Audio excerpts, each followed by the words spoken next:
Hello बच्चों, let's see the question. A body of volume 100 centimeter cube weighs 5 kgf in air.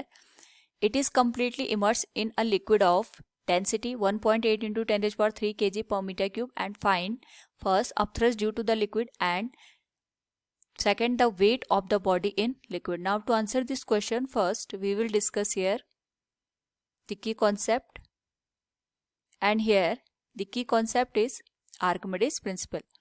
तो जब हम बात करते हैं यहाँ पे आर्किमिडीज प्रिंसिपल की, इट स्टेट्स दैट कि अगर हम यहाँ पे कोई भी ऑब्जेक्ट को लेके उसको कंप्लीटली या पार्शियल रूप से किसी भी लिक्विड में सबमर्ज करते हैं, उस पर्टिकुलर केस में जो लिक्विड का पोर्शन यहाँ पे डिस्प्लेस होता है उसका वॉल्यूम इक्वल होता है जितना पोर्शन हमने यहाँ पे सबमर्ज किया होता है in the given liquid.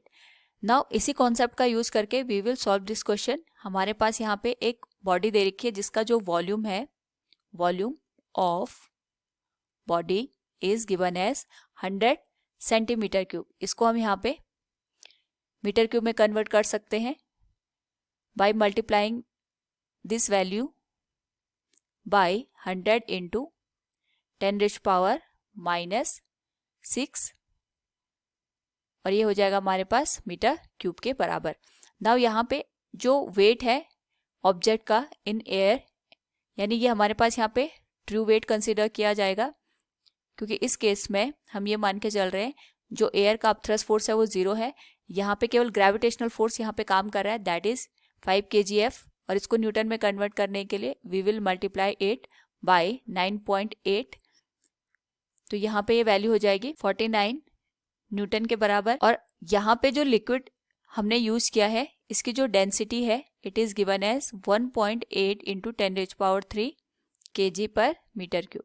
Now यहाँ पे हमने कंटेनर में एक लिक्विड लिया है जिसकी density 1.8 into 10 raise power 3 kg per metre cube दे रखी है, और हमने ऑब्जेक्ट को इसमें कंप्लीटली सबमर्ज किया. सपोज ये ऑब्जेक्ट है, इसको कंप्लीटली इसमें सबमर्ज किया. सबमर्ज कंप्लीटली करने का मतलब ये हो गया कि जो पूरा का पूरा वॉल्यूम है ये वाटर के अंदर आएगा, और जो यहाँ पे वाटर डिस्प्लेस होगा उसका वॉल्यूम इक्वल होगा to the volume of the given body. यानी जितना हमने यहाँ पे बॉडी का वॉल्यूम यूज किया है उतना ही वाटर यहाँ पे डिस्प्लेस होगा. सो यहाँ पे जो अपथ्रस्ट फोर्स काम करेगा, सबसे पहला जो हमसे पूछा गया upthrust force due to liquid, तो हम यहाँ पे कह सकते हैं जो ऑब्जेक्ट है इस पे डाउनवर्ड डायरेक्शन में ग्रेविटेशनल फोर्स एक्ट करेगा, दैट इज mg, और अपवर्ड डायरेक्शन में यहाँ पे अपथ्रस्ट फोर्स एक्ट करेगा, इसको हम fb से दिखा सकते हैं.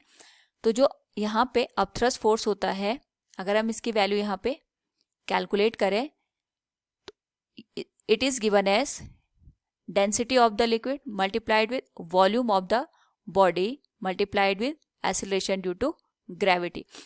नाउ यहाँ पे जो लिक्विड की डेंसिटी है it is 1.8 into 10 raise power 3 kg per metre cube के बराबर दे रखी है. वॉल्यूम हमारे पास यहाँ पे 100 सेंटीमीटर क्यूब है, यानी 100 into 10 raise power -6 metre cube. और जो एक्सेलरेशन ड्यू टू ग्रेविटी है इसको हमने 9.8 मीटर पर सेकेंड स्क्वायर कंसिडर किया. सो यहाँ पे जो अपथ्रस्ट फोर्स की वैल्यू होगी, अगर हम इसको कैलकुलेट करें, इट विल बिकम 1.76 न्यूटन के बराबर. इतना यहाँ पे अपथ्रस्ट फोर्स लगेगा on the given object. Now जो सेकंड पार्ट है ये हमसे पूछा गया the wait of the body in the liquid.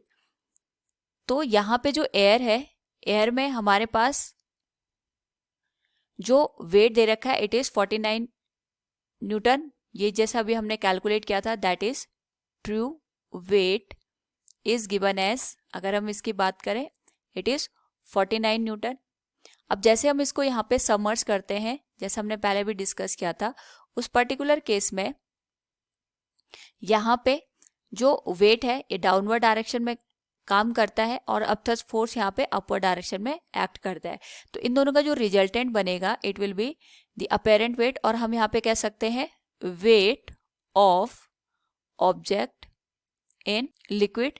इसकी जो वैल्यू होगी ये हम निकाल सकते हैं. इसका जो ट्रू वेट है that is 49 Newton minus upthrust force, इस पे जितना अपथ्रस्ट फोर्स काम कर रहा होगा, अगर हम उसको ट्रू वेट में से माइनस कर दें तो यही वेट हमारे पास ऑब्जेक्ट का इन अ लिक्विड निकल के आएगा. So we can say 49 Newton minus 1.76 Newton. Now यहाँ पे अगर हम बात करें weight of the object in the liquid, तो इसकी जो वैल्यू निकल के आएगी it will be given as 47.24 Newton.